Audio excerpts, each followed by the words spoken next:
How's it going, everyone? This is K Collections, and today I'll be unboxing the Assassin Mysterious Heroine X by Kotobukiya. This is the second release. I really wanted this.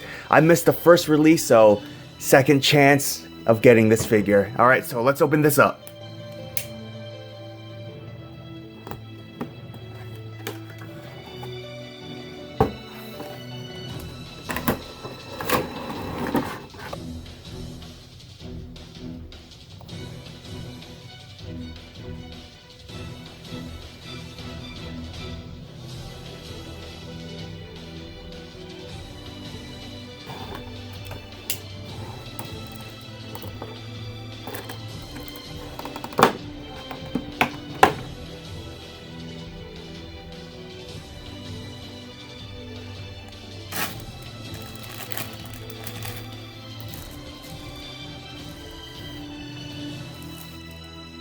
First things first, here is the instructions, which you should always read. Doesn't look too complex, looks very simplistic, so I always appreciate that.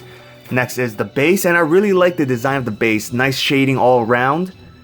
Beautifully sculpted, you can see little bumps on the surface, so that's neat. And there is a nice crack right there that's sculpted as well. Overall, I'm very happy with this. So her jacket overall is pretty nice, aside from the occasional paint bleeds from the yellow on blue, especially on the sleeves. You kind of see it's not as clean as I would like.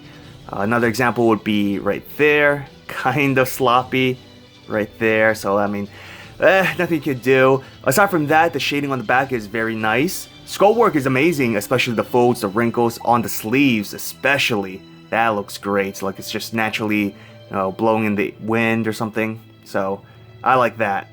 Next would be her sword, and overall it's pretty decent. I would prefer some shading on the blade. It's just so bright.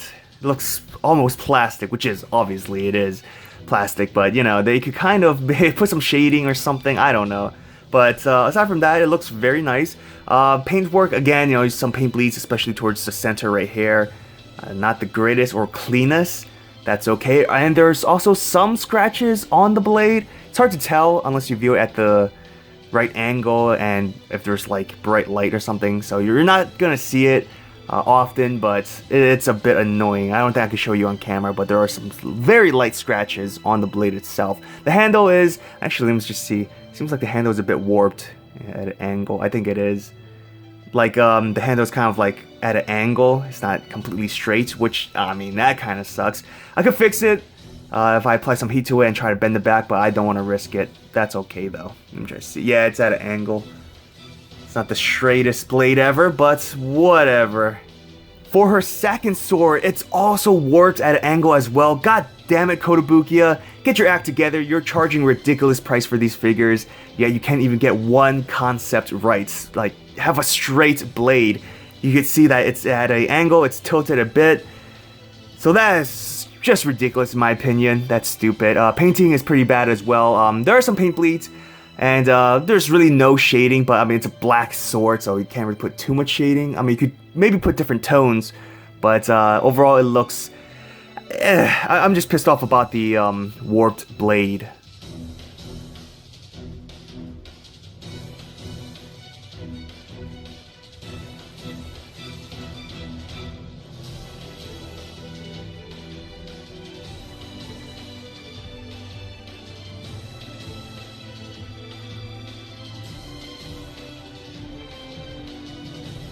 Alright, so here's everything put together, and I have to say, I am very disappointed with this figure.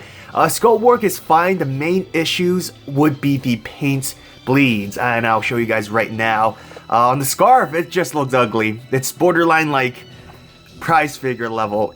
You could just see how sloppy it looks, and I'm very disappointed. You can see the yellow bleeding onto the blue, vice versa, you know, blue bleeding onto some parts of the yellow. It's just not neat. It's horrible in my opinion. Clothing is a bit better, but towards the center right there, it's very sloppy. Again, it reminds me of prize figures, and this is, as a reminder, a scale figure, right? I paid $150 for this, and I mean, for the quality I'm getting, it's not worth that much. Of course, I am feeling a bit salty with the QC issue of the sword being bent a bit at an angle. Let me just fix the lighting real quick, and overall, it's just, I don't know what else to say. It's just not really what I was hoping to get. I guess this figure isn't entirely horrible. There are some positives. I already mentioned about the base. One of the best thing about this figure, the sculpted hairlines does look, it looks good. There's really no complaints whatsoever. Actually, watching right now, there should be some more hairlines right there, but that's okay. Especially on that side, that looks great. Like, it's blowing in the wind. Perfect. She is blushing a bit, so that's a bit adorable. So, not always forgiven, but it's a start. And here's just another example of sloppy paintwork you see on her shoe right there. It's not clean whatsoever. So for some size comparisons, here is a comparison with a 1/7 scale figure, MASH from Aniplex. They look relatively in scale with each other. Now, I can't remember if MASH was a lot taller than MHX. Probably, maybe? I can't remember off the top of my head. Now, the head scaling is a bit off. I don't know if you guys could tell on camera, but up close you could clearly see a huge difference. But they do look decently well next to each other. Now, this is another comparison with a 1/7 scale MHX figure. Now, this is 1/7 scale. That's what they wrote, but it's more so a 1/8. You can obviously see a huge difference in scaling and size. So they don't look great next to each other. And here is a comparison with a 1/8 scale Edmund Dantes from Alter. And again, huge difference in scaling. You can just see the head size. Big difference there. So my final thoughts on this figure, don't buy it.